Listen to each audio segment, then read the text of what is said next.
Mesdames et messieurs, bonsoir. Merci de votre fidélité à la télévision nationale. Nous sommes le 2 juin 2019. Voici les titres de l'actualité. À la une, initiative présidentielle, bientôt des logements sociaux dans les différentes régions à travers le pays. Dans la commune urbaine de Kankan, par exemple, le projet prévoit une cité moderne de 52 bâtiments. Et puis nous irons à Dalaba pour constater une autre initiative présidentielle. Il s'agit de la réhabilitation de la voirie urbaine. Les travaux de bitumage de 12 km de voirie viennent d'être lancés. Fait divers à Conakry, arrestation de 2 présumés trafiquants de fausses pierres précieuses. Les accusés 2 expatriés ont été présentés à la presse ce vendredi. C'était là pour les titres. Encore une fois, bienvenue à tous. Direction le palais de la Colombe où s'est tenue une réunion technique entre le gouvernement et les partenaires au développement. Il a été surtout question de promotion de l'emploi jeune dans le secteur agro-business. Les promoteurs de ce secteur veulent en faire un modèle de réussite en Guinée. Compte rendu Ousmane Bangora. En Guinée, il est question aujourd'hui de construire des bases appropriées visant à accélérer le processus de développement social et économique. Face donc à ce challenge, le gouvernement guinéen a ouvert de grands chantiers en vue de faciliter leur insertion socio-professionnelle dans le secteur de l'agrobusiness. Ici, gouvernement, chefs d'entreprise, patronat, société civile et partenaires au développement, notamment AFD, Union européenne, la BAD, la BID, le BIT et la Banque mondiale se concertent sur la question de la réalisation du répertoire opérationnel africain des métiers ROAM agrobusiness.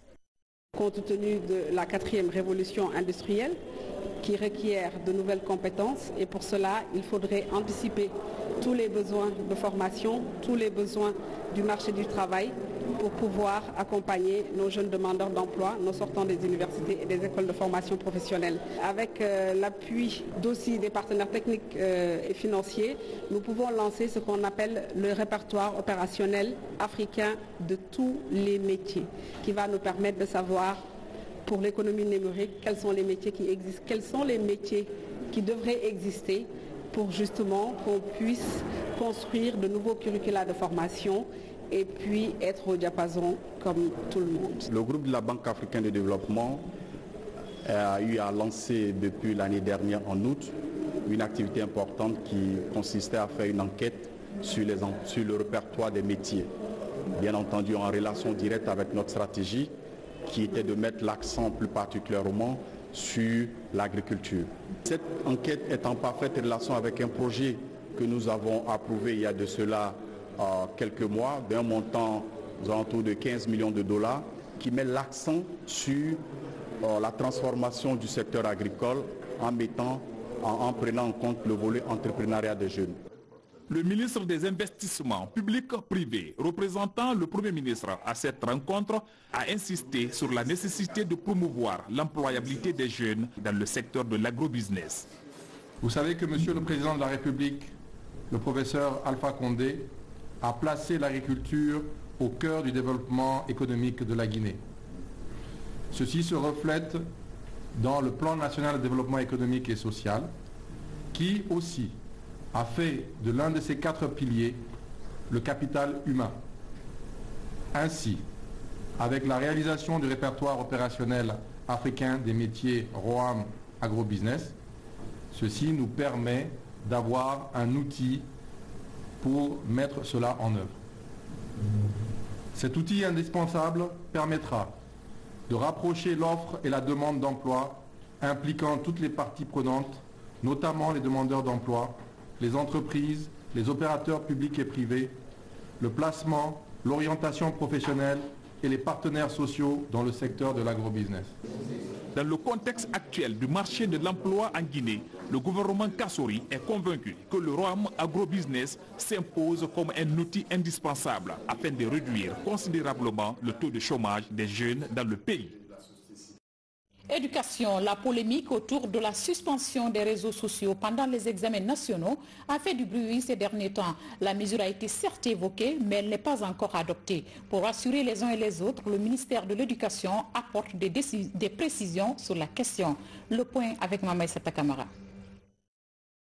Des recommandations ont été faites par rapport à la possibilité de suspendre au moins les réseaux sociaux de 9h à 16h. Ces réseaux sociaux, on les a cités, on a parlé de IMO, de WhatsApp, de Facebook, parce qu'on s'est dit que si ces réseaux sociaux-là sont suspendus pendant ce temps, avec les SMS, un candidat ne peut pas se mettre à lire ou à envoyer les sujets ou à recopier tout ce qui est contenu dans son téléphone par rapport à un SMS. C'est l'une des principales recommandations formulées lors des ateliers régionaux préparatoires des examens nationaux. Pour certains internautes, cette curieuse solution de prévention de la fraude est vue d'un mauvais œil. Le problème qu'on a dans notre système éducatif, c'est un problème notamment lié à la morale des enseignants et aussi de la plupart des élèves. Et donc le problème doit être réglé en amont. Les réseaux sociaux ne sont qu'un moyen, comme d'autres, pour tricher. Avant, il n'y avait pas de réseaux sociaux, mais vous en conviendrez avec moi que les examens nationaux, c'était des hauts lieux de la fraude. Pour nous, même dans une classe ordinaire, un élève normalement n'a pas droit lors d'une évaluation, même pas une évaluation, mais à avoir son téléphone avec lui. Pour la crédibilité des examens nationaux, le ministre appelle à la responsabilité des jurys, délégués et autres surveillants. Jusqu'à date, je n'ai reçu aucun rapport. Mais il y a une commission technique au niveau central ici qui est en train de les recevoir, qui en fera une synthèse. Et après, j'aurai copie. Et c'est en ce moment seulement que je pourrai me prononcer sur les différentes recommandations avec mon cabinet. Lorsque les jurys sont catégoriques, efficaces, nul doute qu'aucun téléphone ne pourra être dans une salle de classe. Et la bataille, c'est à ce niveau-là. À ce stade des préparatifs, la Commission nationale de synthèse travaille sur les rapports des ateliers régionaux. Le lundi prochain, le cabinet du ministère de l'Éducation nationale va présenter un rapport final sur les ateliers. C'est ce rapport qui indiquera si la proposition de Mamou portant sur la suspension des réseaux sociaux sera retenue cette année ou pas pendant les examens nationaux. Promouvoir l'entrepreneuriat féminin pour une autonomisation économique des femmes, c'est l'objectif visé par l'association de jeunes dames leaders du RPG Arc-en-Ciel.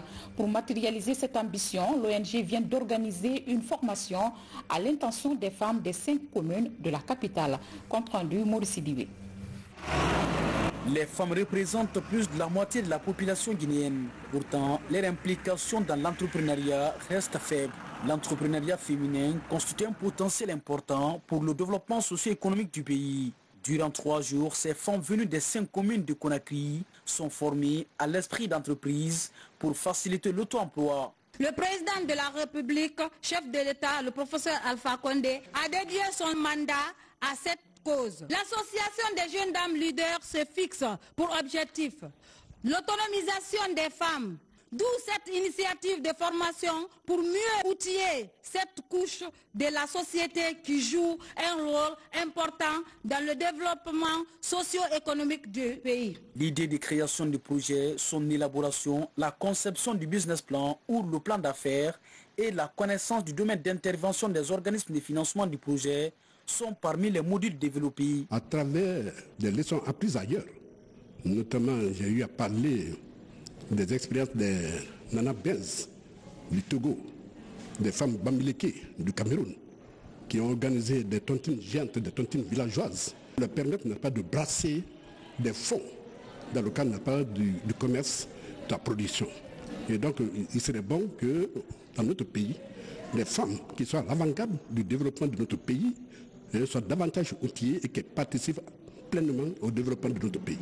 Le formateur a mis un accent sur la bonne gouvernance de toute association qui se veut un lendemain meilleur, mais pour ce faire, il faut se fixer des objectifs à réaliser pendant une période précise à travers les activités pour aboutir à un résultat de base de SMART, le suivre, évaluer et produire le rapport. Ces femmes ont appris aussi les techniques de saponification et de teinture. La formation est organisée par l'association des jeunes dames leaders du RPG Arc-en-Ciel. L'initiative s'inscrit dans la politique d'autonomisation économique et financière des femmes initiée par le gouvernement. D'une formation à une autre, au renforcement de capacité des vice-maires et secrétaires généraux des préfectures de la région de Farana en technique de bonne gouvernance. Une activité du ministère de l'administration du territoire et de la décentralisation soutenue par le PNUD. Moussa Bangora, Silati Kourma, reportage. Après l'ABE, Farana accueille la mission du ministère de l'administration du territoire et de la décentralisation. Ici, ces cadres nationaux forment les vice-maires et secrétaires généraux des différentes préfectures de la région. L'idée est de mettre à niveau ces élus à la base afin d'assumer correctement leur rôle et responsabilités à leurs postes respectifs selon les procédures de la politique nationale de la décentralisation. Premier vice-maire et les secrétaires généraux qui sont nouveaux, c'est leur première fois d'exercer, n'est-ce pas, une telle activité. Alors c'est vraiment la raison qui nous pousse de les inviter ensemble pour, n'est-ce pas, leur montrer le ABCD, n'est-ce pas, de l'administration locale. À cette retraite de Farana, plusieurs modules de formation ont été enseignés aux participants, notamment la vulgarisation du code révisé des collectivités, attribution, organisation et fonctionnement des collectivités. Ça nous permettra de bien gérer les fonds qui seront désormais destinés aux collectivités pour le développement à la base. Le président de la République il a accordé à la décentralisation la priorité dans la mesure où, pour la première fois depuis notre indépendance, depuis l'indépendance de notre pays, on affecte les 15% des ressources minières aux collectivités, au développement des collectivités. Soit aujourd'hui, une collectivité peut avoir 2 milliards de francs en Guinée. Pour gérer ces 2 milliards, il faudrait maîtriser le système. Alors cette formation s'inscrit aussi dans ce cadre-là pour qu'il n'y ait pas de défaillance dans la gestion des fonds affectés aux collectivités. Le PNUD est le centre de formation et de perfectionnement des cadres et élus, assure cette série de formations dans les régions du pays. Je vous le disais au sommaire, initiative présidentielle dans le secteur de l'immobilier, des logements sociaux vont être construits dans certaines préfectures du pays. À Kankan, par exemple, il est prévu une cité moderne de 52 bâtiments. L'intervention des sociétés nationales d'aménagement et de promotion immobilière est sollicitée à cet effet. Ibrahim Keïta, bureau de presse de la présidence de la République. Chaque citoyen un toit. Cette initiative du président de la République, le professeur Alpha Condé, prend forme et se concrétise sur l'ensemble du territoire national. Nous sommes ici dans la commune urbaine de Kankan où il est prévu dans un premier temps 52 logements sociaux. Déjà sur le terrain, 10 bâtiments sont réalisés, parmi lesquels 3 bâtiments R+1 comprenant 4 chambres, une cuisine, 2 salons, une salle à manger et 5 toilettes. Dans le même périmètre, 3 bâtiments de 5 pièces sont disponibles et les travailleurs de la SONAPI s'activent pour rendre les 4 autres bâtiments de 4 pièces disponibles. Ici comme ailleurs, il s'agit de construire une cité moderne à moindre coût pour les citoyens, ce qui va incontestablement donner une autre image à nos villes. L'avantage, c'est que nous utilisons moins de matériaux importés. C'est ça en fait l'objectif. On utilise moins de ciment. Par exemple, lors de la pose, on n'utilise presque pas de ciment. Et lors de l'enduit des murs, c'est 40 à 20% de la surface qui est enduite. Et question ferraillage, presque on n'a pas de poteau. On utilise la force portante des murs pour supporter la charpente et les autres éléments. Pour le maire de Kankan, cette autre action du chef de l'État est un ouf de soulagement qui doit se poursuivre. Nous demandons à l'ensemble de la population de Kankan et de sa région d'adhérer à ce processus, à faire ces briques, à construire leur maison avec ces briques. Non seulement ça protège l'environnement, mais aussi ce sont des maisons qui prennent du temps, qui sont solides. Pendant la saison pluvieuse, quand il fait frais, il fait un peu chaud à l'intérieur de ces maisons. Maintenant, quand il fait très frais dehors, aujourd'hui, il fait un peu chaud aussi à l'intérieur. Quand il fait très chaud, il fait frais à l'intérieur de ces maisons. Voilà ces avantages de ces maisons-là. Je suis très fier de la construction de ces maisons, en termes esthétiques et en termes de qualité. Mais ce que nous déplorons aujourd'hui, c'est le ralentissement de ces différentes activités. En plus de la construction des bâtiments, la formation des jeunes Guinéens est un autre volet important développé par la Société nationale d'aménagement et de promotion immobilière. Mieux, ici à Kankan, il est aussi prévu la construction d'un commissariat, d'un dispensaire, un supermarché, une école et des espaces verts. Cette autre initiative du chef de l'État atteste incontestablement la volonté du professeur Alpha Condé de faire de la Guinée un pays émergent. Autre initiative présidentielle, cette fois-ci, il s'agit des travaux publics. À Dalaba, les travaux de bitumage de 12 km viennent d'être lancés. Le chantier est confié à l'entreprise Guicopress et c'est pour améliorer le réseau interurbain et faciliter la fluidité du trafic routier dans la commune urbaine. Mohamed Patabalde, RTG Mamou.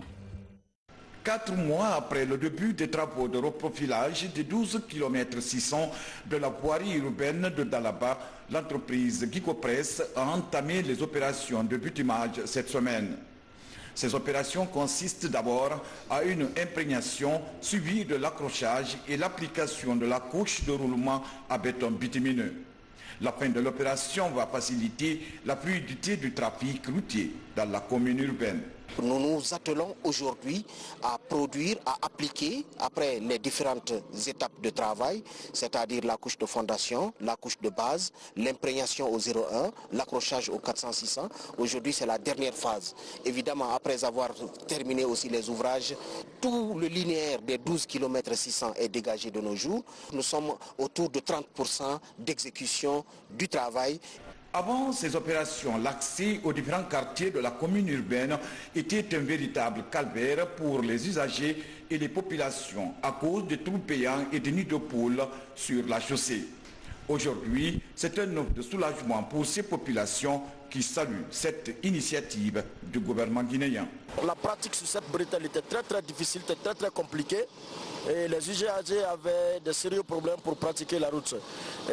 Aujourd'hui, nous constatons les travaux de bitumage, le lancement des travaux de bitumage. Ça va débloquer cette difficulté de circulation au niveau de la ville. L'état des pistes au niveau de Dalaba était dégradé. La boue et les flaques d'eau inondaient les routes au niveau du centre urbain. Aujourd'hui que le bitumage est une réalité, la population a eu un bijou qu'elle a besoin et qu'elle attendait des années durant. Outre les travaux de bitumage, le pont qui relie le centre-ville à la sous-préfecture de Koba est en chantier. Construit depuis le temps colonial, les travaux de réhabilitation sont exécutés à ce jour à 80% sous la supervision et le contrôle du bureau d'études du groupement d'ingénieurs conseil du Mali. Le pont fait 12,75 m sur 5 mètres de large. Ce pont n'a jamais vu de réhabilitation, mais grâce au gouvernement du président professeur Alpha Condé, ce pont a été exécuté par l'entreprise Guicopress. Nous sommes à 80% d'exécution. Sur le terrain, l'entreprise Guicopress s'active dans les travaux d'ouvrage d'art, de terrassement et de bitumage. Pour cette phase de démarrage, 3 km de bitume seront réalisés et l'entreprise compte achever les travaux avant les 20 mois de délai contractuel signé avec le gouvernement. Parallèlement à Conakry, les travaux de réhabilitation des voiries des communes sont en cours et évoluent bien. Plus de 4 milliards de francs guinéens sont débloqués par l'État pour l'exécution de ces travaux. Le rythme de travail change déjà l'image de Dixine et facilite la mobilité des citoyens dans cette commune. Ansman Toumani Kamara. Ce tronçon qui prend son départ à la station de l'Oasis est l'une des artères à recevoir le bitume dans la commune de Dixine. Ces travaux s'inscrivent dans le vaste programme d'amélioration des voiries des 5 communes de la capitale. Nous avons commencé par juste le bouchage de trous à l'enrobé. Et puis après le bouchage de trous, nous avons commencé à faire le resurfaçage et avec une couche de roulement d'épaisseur de 5 cm. Et c'est ce que nous sommes en train de poser à présent. Nous avons 5511 mètres carrés à faire. La phase de bitumage qui a démarré il y a quelques jours reste confrontée à la présence des encombrants physiques sur les emprises de la chaussée. Aussi, l'absence des ouvrages d'assainissement pourrait être des causes de dégradation prématurée de cette route secondaire qui mène vers le plus grand centre commercial du pays. On est en train d'étudier, de faire l'étude de faisabilité parce que c'est quelque chose qui n'était pas prévu au fait. Comme la route était en terre presque, les ouvrages n'étaient pas encore ressortis. Mais à partir du moment où on a commencé le bitumage, on voit la présentation des ouvrages qui sont nécessaires pour ne pas détruire ce qu'on vient de faire. Dans le contrat en tant que tel, il n'y a pas d'ouvrage d'assainissement prévu, mais les nécessités nous obligent à y penser aux ouvrages d'assainissement. Parce que le premier ennemi de la société, c'est l'eau. Pendant ce temps, et à l'image des autres communes de Conakry, les caniveaux de Dexine reçoivent des couvertures. L'initiative vise à garantir la sécurité des populations et mettre ces ouvrages à l'abri des immondices qui ne favorisent pas l'écoulement rapide des eaux de pluie. Et ce communiqué du ministère des Travaux publics à l'attention des propriétaires et transporteurs de camions poids lourds en Guinée. Le ministère des Travaux publics informe les propriétaires et transporteurs de camions poids lourds que l'étape de la sensibilisation pour la lutte contre la surcharge routière est arrivée à sa fin le 31 mai 2019. La phase de la lutte contre la surcharge routière en collaboration avec Afrique Présage Guinée SA, assistée par la brigade de la gendarmerie routière, est ainsi entrée dans sa phase active depuis le samedi 1er juin 2019. Par conséquent, tout contrevenant à cette mesure s'exposera au paiement d'une amende telle que prévue par les textes en vigueur.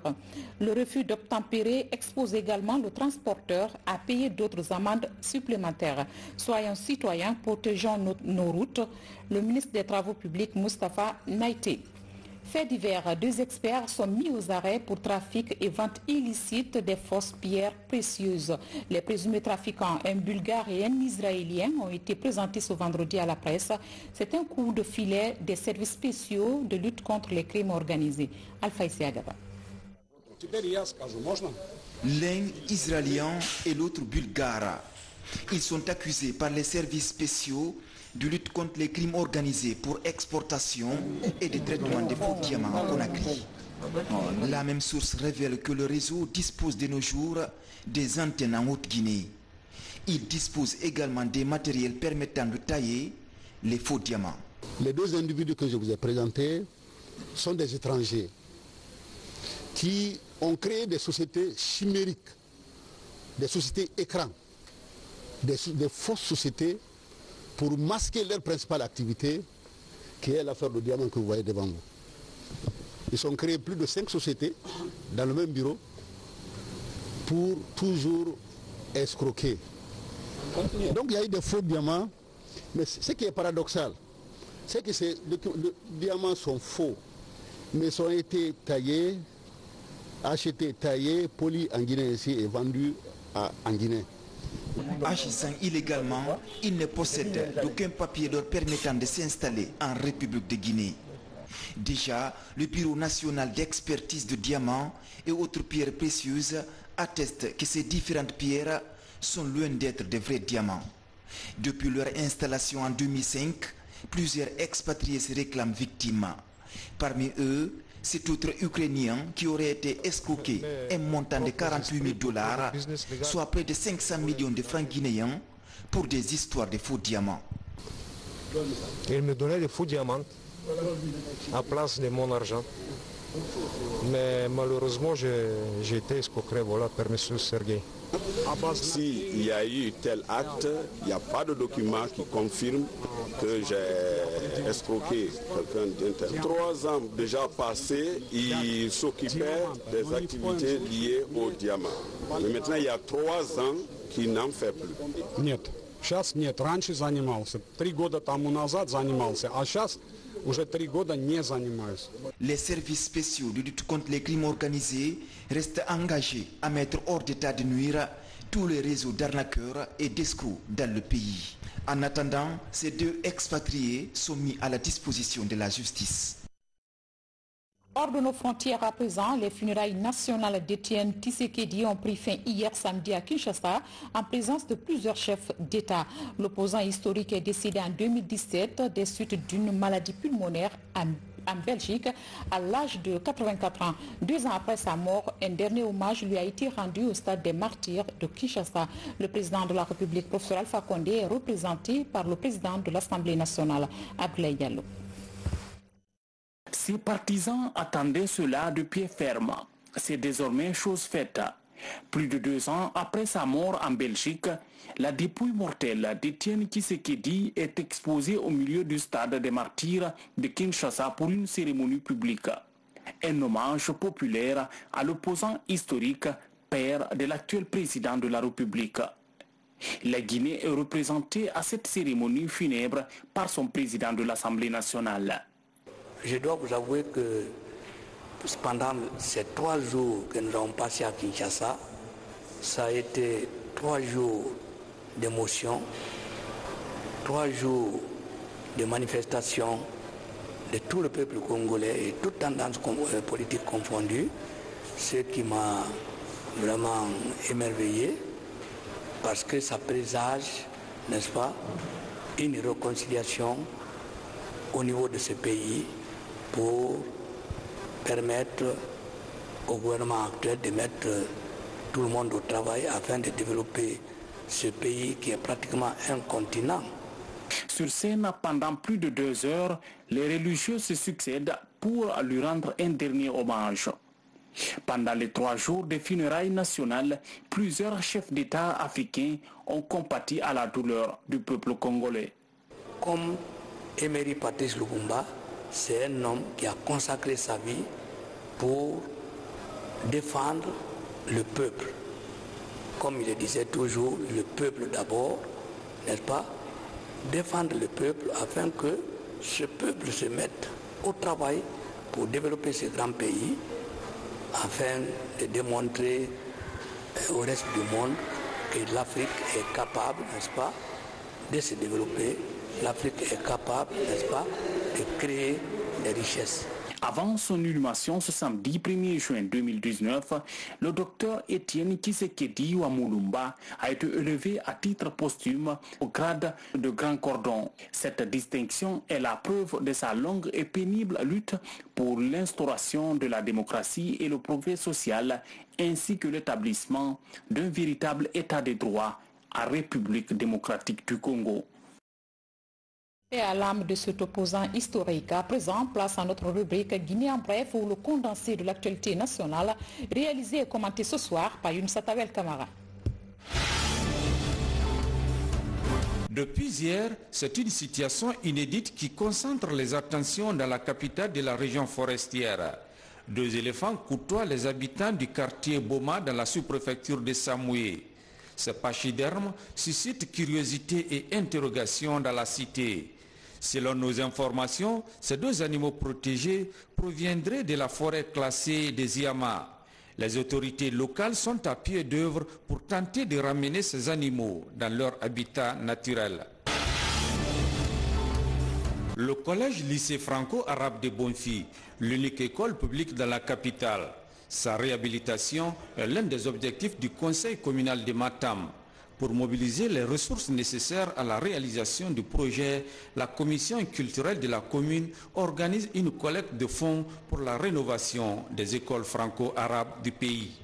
Il y a des enfants qui sont dans les écoles coraniques et pourquoi pas penser à eux. C'est pourquoi nous avons pensé à faire cette conférence pour réhabiliter ces écoles afin de donner un environnement sain à ces écoles et aux élèves qui se trouvent dedans. La Coupe d'Afrique des Nations Égypte 2019 pointe à l'horizon. À Conakry et dans la ville de l'intérieur, la mobilisation publique pour soutenir l'équipe nationale se poursuit. À l'Abbé, la caravane du soutien démarre ses activités de collecte de fonds. Elle va passer devant les différentes directions administratives, les entreprises privées et l'essentiel du secteur informel. C'est une très très bonne chose. C'est une équipe de 23 joueurs qui partira nous représenter, nous, plus de 10 millions d'habitants. Mais c'est certain que dans leur cœur, notre foi et notre soutien s'en ressentira. Ici, à la mosquée de Dixine Centre, les imams procèdent à la lecture du Saint-Coran pour la paix et l'unité nationale, mais également pour le CELI national de Guinée, qualifié pour les phases finales de la Coupe d'Afrique des Nations Égypte 2019. C'est une initiative de ce groupe de jeunes du quartier. Ça va dans le sens de l'unité et de la paix en Guinée.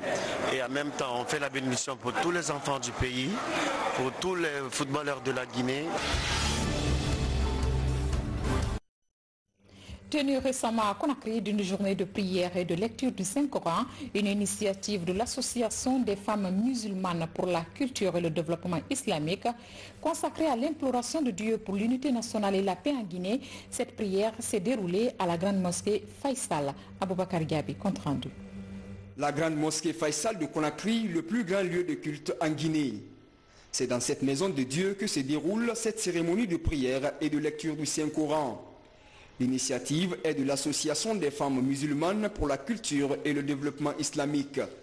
La démarche vise à implorer la grâce divine pour le progrès de notre pays. Nous, les femmes, si on se mobilise pour lire le Coran afin d'implorer Allah subhanahu wa ta'ala, de le demander de bénir notre pays et de faire en sorte qu'il y ait la paix et la joie, le bonheur et le progrès, ça c'est une bonne chose. Il n'y a pas mieux à faire, surtout dans ces jours bénis du Ramadan. La femme qui connaît aussi le Coran est aimée par Dieu plus que les hommes, je peux dire comme ça.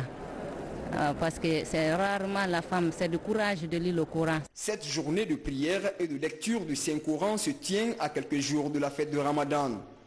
Une opportunité pour ces initiatrices de lire d'abord 2 fois le Saint-Coran en entier, avant de lire la sourate Yassine 123 fois.